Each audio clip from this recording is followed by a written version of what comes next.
নমস্কার সবাইকে। আমার নাম বিপ্লব চন্দ্র রায়। পড়াশোনা করছি অনার্স ফার্স্ট ইয়ারে। তো আজকে আমি উপস্থিত হয়েছি শ্রীমদ্ ভগবদ্গীতা ক্লাস নিয়ে। আমরা অনেকেই জানি যে শ্রীমদ্ ভগবদ্গীতা হচ্ছে আমাদের পবিত্র ধর্মগ্রন্থ। শ্রীমদ্ ভগবদ্গীতা আমাদের সর্বপ্রাচীন ধর্মগ্রন্থ এবং শ্রীমদ্ ভগবদ্গীতা আমাদের জীবজগতে বা জড়জগতে বা আমাদের বেঁচে থাকার জন্য অতীব গুরুত্বপূর্ণ একটি গ্রন্থ। কিন্তু আমরা অনেকেই ছোট থেকে বড় হয়েছে শ্রীমদ্ ভগবদ্গীতা পড়ি নাই, এবং কি আমাদের পরবর্তী প্রজন্মগুলোও শ্রীমদ্ ভগবদ্গীতা হোক, আমাদের যে কোনো ধর্মীয় গ্রন্থ হোক, এরা এগুলো পড়ার প্রতি অনাগ্রহ বা অনিচ্ছুক প্রকাশ করে থাকে। তো আমরা আজকে থেকে বা আমরা এবার থেকে সিদ্ধান্ত নিয়েছি যে আমরা যতটুকু পড়েছি আমাদের পরবর্তী প্রজন্ম আর এই বিষয়ে পিছিয়ে থাকবে না, আমরা পিছিয়ে থাকতে দিব না। আমাদের পরবর্তী প্রজন্মকে অবশ্যই ধর্মীয় জ্ঞান দিবই আমরা, এবং কি স্বয়ংসম্পূর্ণ 100% 100% দিয়ে ছাড়বো আমরা। তো আমরা শ্রীমদ্ ভগবদ্গীতার ক্লাস নাম্বার শুরু যে প্রথমে আমরা শ্রীমদ্ ভগবদ্গীতার প্রাথমিক বিষয়বস্তুগুলো জানার চেষ্টা করব, কারণ প্রাথমিক বিষয়বস্তুগুলো না জানলে ভিতরে গিয়ে কোনো লাভ নেই। তো আমরা জানি যে শ্রীমদ্ ভগবদ্গীতার অধ্যায় হচ্ছে 18টি অধ্যায়। শ্রীমদ্ ভগবদ্গীতার অধ্যায় হচ্ছে 18টি। শ্রীমদ্ ভগবদ্গীতা মূলত হচ্ছে যে মহাভারতের ভীষ্ম পর্বের 24 থেকে 48তম অধ্যায়ের শ্রীমদ্ ভগবদ্গীতা মূলত হচ্ছে মহাভারতের ভীষ্ম পর্বের 24 থেকে 42তম অধ্যায়ের 24 থেকে 42তম অধ্যায়টি। যে 18টি অধ্যায় আছে, এই 18টি অধ্যায় মহাভারতের শ্রীকৃষ্ণ যে অর্জুনকে যে উপদেশ দিয়েছিলেন সেটি হচ্ছে শ্রীমদ্ ভগবদ্গীতা আকারে প্রকাশ পেয়েছে, যা আমাদের মহামুনি বেদব্যাস প্রকাশ করেছে। এবং শ্রীমদ্ ভগবদ্গীতা 18টি অধ্যায়ের আমরা সর্বপ্রথমে সংক্ষিপ্ত নামগুলো জানার চেষ্টা করব, এরপর বিস্তৃত বা সারমর্ম বোঝার চেষ্টা করব। তো শ্রীমদ্ ভগবদ্গীতার ক্লাস নং 1-এ আছে প্রথম অধ্যায়ের নাম হচ্ছে বিষাদ যোগ। বিষয়ে আমরা এই ক্লাসের একটু পরে বিষাদ যোগ বিষয়টি আলোচনা করব। দ্বিতীয় অধ্যায় হচ্ছে সাংখ্যযোগ। প্রথমত আমাদের এগুলোকে একটু পড়ে নেওয়া উচিত যে 18টি যে অধ্যায় আছে, কেউ যদি আমাদের জিজ্ঞাসা করে অথবা জিজ্ঞাসা করুক না নেই, তাতে আমাদের কোনো যায় আসে না। কিন্তু এই 18টি অধ্যায়ে কী 18টি অধ্যায় এটা আমাদের একটু জানা উচিত, কারণ জ্ঞানহীন মানুষ পশুর সমান। যাদের জ্ঞান নাই, আমাদের যদি এই গীতার বিষয়ে জ্ঞান না থাকে, তাহলে আমরা পশুর সমান, আমাদের বেঁচে থেকে কোনো লাভ নেই। তো হচ্ছে যে প্রথম অধ্যায় হচ্ছে বিষাদ যোগ, দ্বিতীয় অধ্যায় হচ্ছে সাংখ্যযোগ, তৃতীয় অধ্যায় হচ্ছে কর্মযোগ, চতুর্থ অধ্যায় জ্ঞান যোগ, পঞ্চম অধ্যায় কর্মসন্ন্যাস যোগ, ষষ্ঠ অধ্যায় হচ্ছে ধ্যান যোগ, সপ্তম অধ্যায় হচ্ছে বিজ্ঞান যোগ, অষ্টম অধ্যায় অক্ষরব্রত যোগ, নবম অধ্যায় রাজযোগ যোগ, দশম অধ্যায় বিভূতি যোগ, 11 অধ্যায় বিশ্বরূপ দর্শন যোগ, 12 অধ্যায় ভক্তি যোগ, 13 অধ্যায় হচ্ছে প্রকৃতি পুরুষ বিবেক যোগ, 14 অধ্যায় হচ্ছে গুণত্রয় বিভাগ যোগ, 15 অধ্যায় হচ্ছে পুরুষোত্তম যোগ, 16 অধ্যায় হচ্ছে দৈবাসুর সম্পদ বিভাগ যোগ, 17 অধ্যায় হচ্ছে শ্রদ্ধাতয় বিভাগ যোগ, এবং 18 অধ্যায় হচ্ছে মোক্ষলাভ। সর্বশেষ অধ্যায়টা হচ্ছে মোক্ষলাভ, যা মহাভারতের ভীষ্ম পর্বের 42 নম্বর যে অধ্যায় আছে, এই 42 নম্বর অধ্যায়টি হচ্ছে মূলত 18তম অধ্যায়, এই শ্রীমদ্ ভগবদ্গীতার 18তম অধ্যায়। শ্রীমদ্ ভগবদ্গীতা মহাভারত থেকেই উৎপত্তি হয়েছে, এটা আমাদের মনে রাখতে হবে যে শ্রীমদ্ ভগবদ্গীতার উৎপত্তি হচ্ছে মহাভারতের কুরুক্ষেত্রের যুদ্ধে শ্রীকৃষ্ণ অর্জুনকে যে জ্ঞান দিয়েছিলেন বা বাণী দিয়েছিলেন, সেই বাণীগুলো ভীষ্ম পর্বের 24 থেকে 42তম অধ্যায়টি যে লেখা আছে, বর্ণিত আছে, ওই 24 থেকে 42তম অধ্যায় হচ্ছে আমাদের এই শ্রীমদ্ ভগবদ্গীতা। এখানে দেখতে পাচ্ছেন, এখানে হচ্ছে শ্রীকৃষ্ণ অর্জুন। এই আমাদের যে বলা যায় যে আমাদের ধর্মে যে সবচেয়ে প্রাচীন যুদ্ধ, অথবা বলা যায় যে আমাদের ধর্মের যে শিক্ষা, এই শ্রীমদ্ ভগবদ্গীতায় আমরা যথাযথ লাভ করতে পারবো। সো শ্রীমদ্ ভগবদ্গীতা আমাদের সবাইকে পড়া উচিত, এবং এই ক্লাস দিয়ে আমরা এটা পড়া শুরু করলাম। আশা করি আমরা শ্রীমদ্ ভগবদ্গীতার যে সমস্ত বিষয় আছে তা আমরা ফুলফিলভাবে শেষ করব। তো চলো এখন চলে যাওয়া যাক বিস্তৃত বর্ণনায়।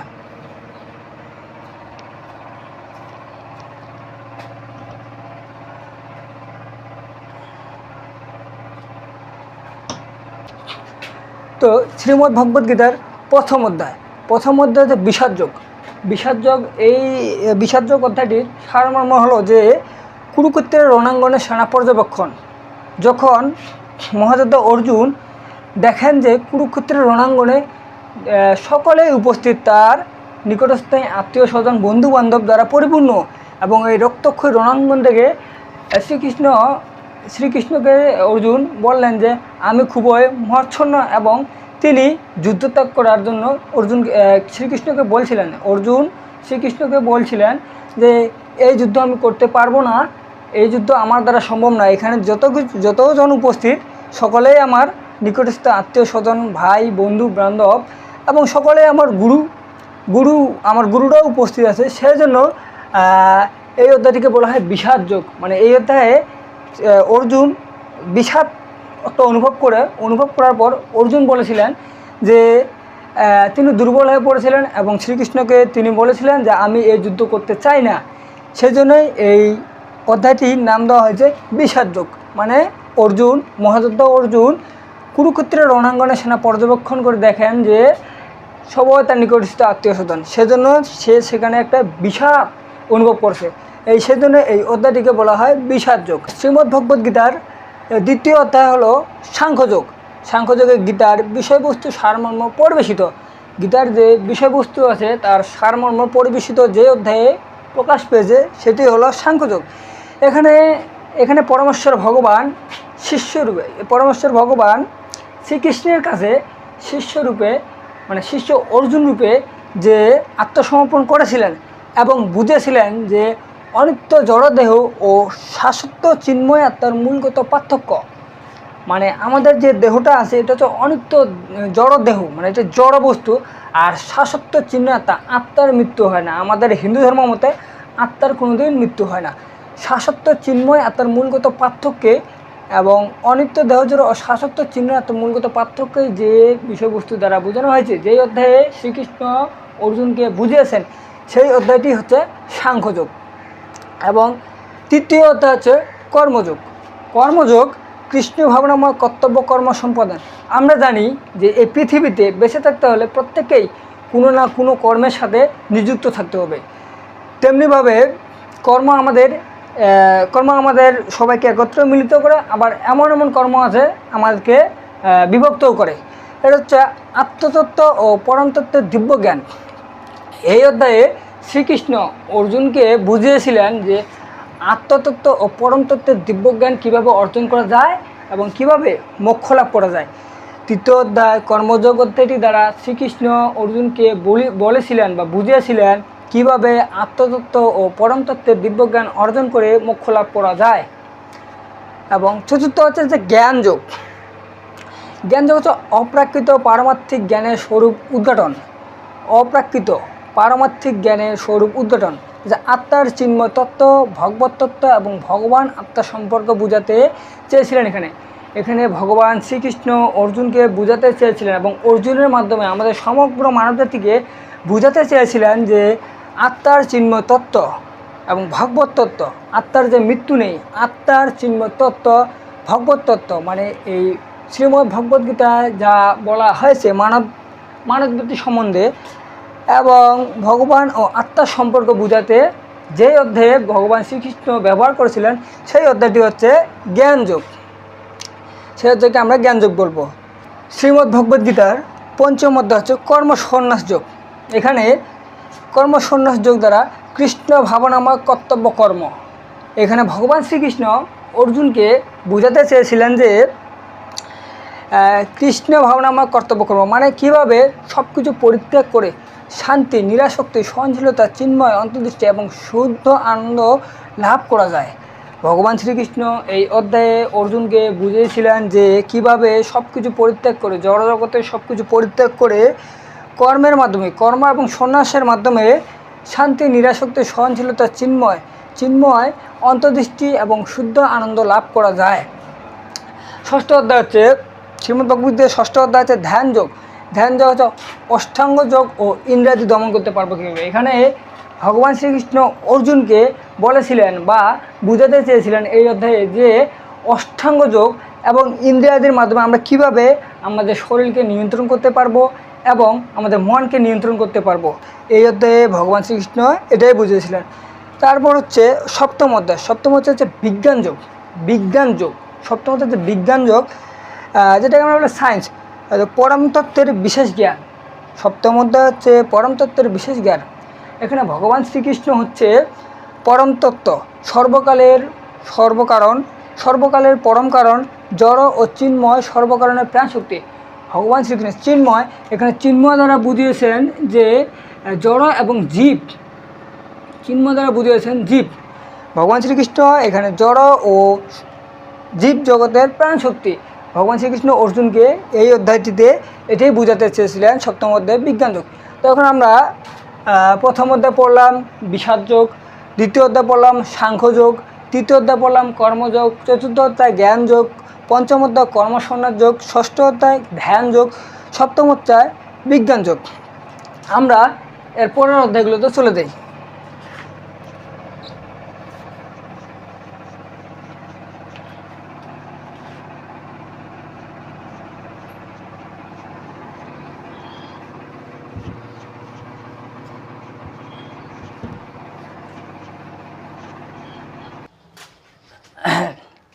তো শ্রীমদ্ভগবদ্গীতার অষ্টম অধ্যায়। শ্রীমদ্ভগবদ্গীতার অষ্টম অধ্যায় বলা হয়েছে যে অক্ষরব্রত যোগ, অক্ষরব্রত যোগ বা পরম তত্ত্ব লাভ। এখানে শ্রীকৃষ্ণ অর্জুনকে বোঝাতে চেয়েছিলেন যে জড় জগতের ঊর্ধ্বে ভগবানকে পরম ধাম লাভ করতে পারা যাবে কীভাবে।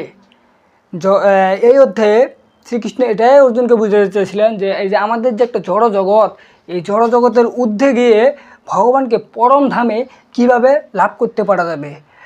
নবমতম অধ্যায় হচ্ছে রাজগুহ যোগ। রাজগুহ যোগ তাতে গৃহতম জ্ঞান, গৃহতম জ্ঞান হচ্ছে মানুষের শুদ্ধ বুদ্ধি পুনরুজ্জীবিত করার মাধ্যমে শ্রীকৃষ্ণ পরম ধামে প্রত্যাবর্তন করেন। এই অধ্যায়ে শ্রীকৃষ্ণ অর্জুনকে বা মানব জাতিকে বোঝাতে চেয়েছিলেন যে মানুষের শুদ্ধ বুদ্ধি পুনর্জীবিত করার মাধ্যমে আমাদের যে শুদ্ধ বুদ্ধি আছে, বিশুদ্ধ শুদ্ধ বুদ্ধি, সত্য চিন্তা ভাবনা, শুদ্ধ বুদ্ধি পুনর্জীবিত করার মাধ্যমে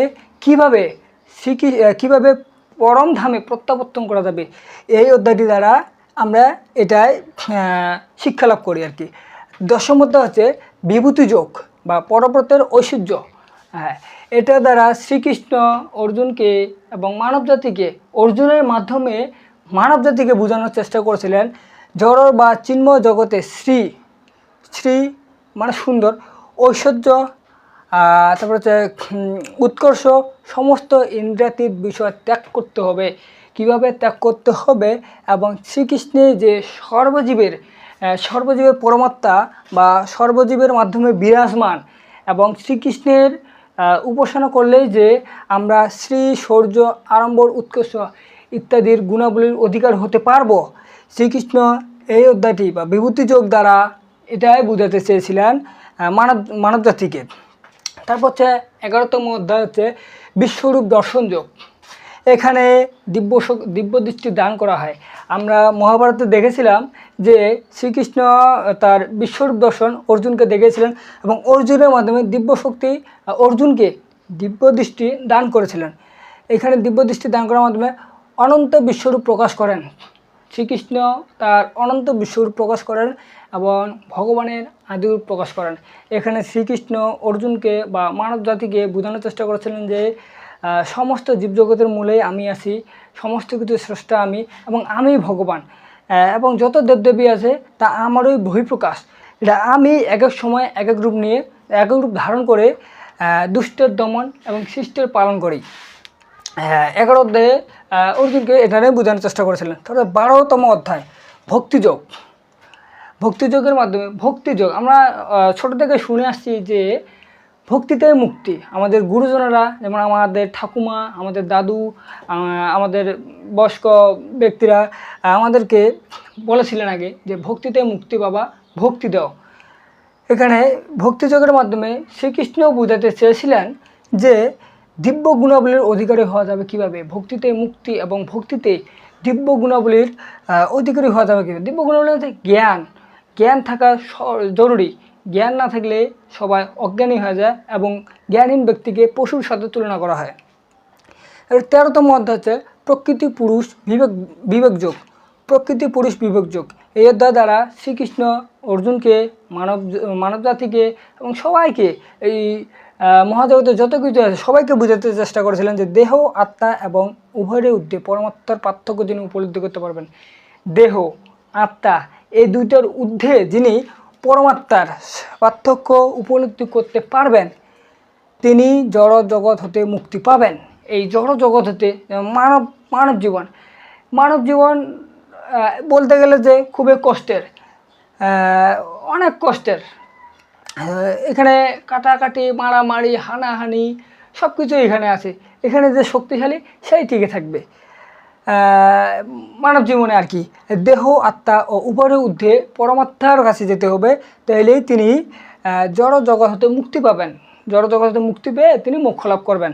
ভগবান শ্রীকৃষ্ণ অর্জুনকে 13তম অধ্যায়ে বা প্রকৃতি পুরুষ বিবেকযোগে এটাই বোঝানোর চেষ্টা করেছিলেন। তারপর আছে আমাদের 14তম অধ্যায়।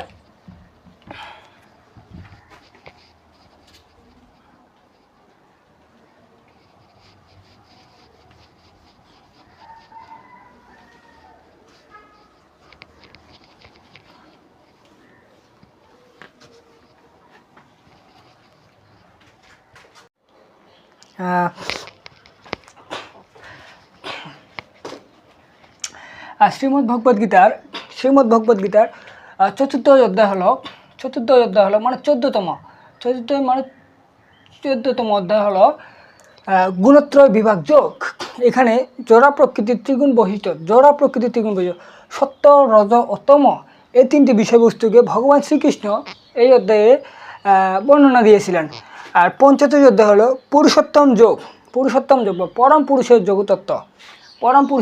বৈদিক জ্ঞানের মাধ্যমে জড় ও জাগতিক বন্ধন হতে কীভাবে মুক্তি পাওয়া যাবে, ভগবান শ্রীকৃষ্ণ এই পঞ্চদশ মানে 15তম মানে হচ্ছে 15তম অধ্যায়ে ভগবান শ্রীকৃষ্ণ এটা বোঝানোর চেষ্টা করেছিলেন মানব জাতিকে। ষোড়শ অধ্যায় হলো দৈবাসুর সম্পদ বিভাগ যোগ। এখানে দৈব ও আসরিক প্রকৃতিগুলোর পরিচয় পাওয়া যায়। ষোড়শ অধ্যায়ে ভগবান শ্রীকৃষ্ণ অর্জুনকে বুঝাতে চেয়েছিলেন দৈব ও আসরিক প্রকৃতিগুলোর পরিচয়। এবং সপ্তদশ অধ্যায় হলো শ্রদ্ধাতয় বিভাগ যোগ। শ্রদ্ধা 3 ধরনের হয়ে থাকে, রাজসিক, তামসিক ও শাস্ত্রীয়। ভগবান শ্রীকৃষ্ণ আমাদেরকে সপ্তদশ অধ্যায়ে মানে 17তম অধ্যায়ে এটাই বোঝানোর চেষ্টা করেছিলেন।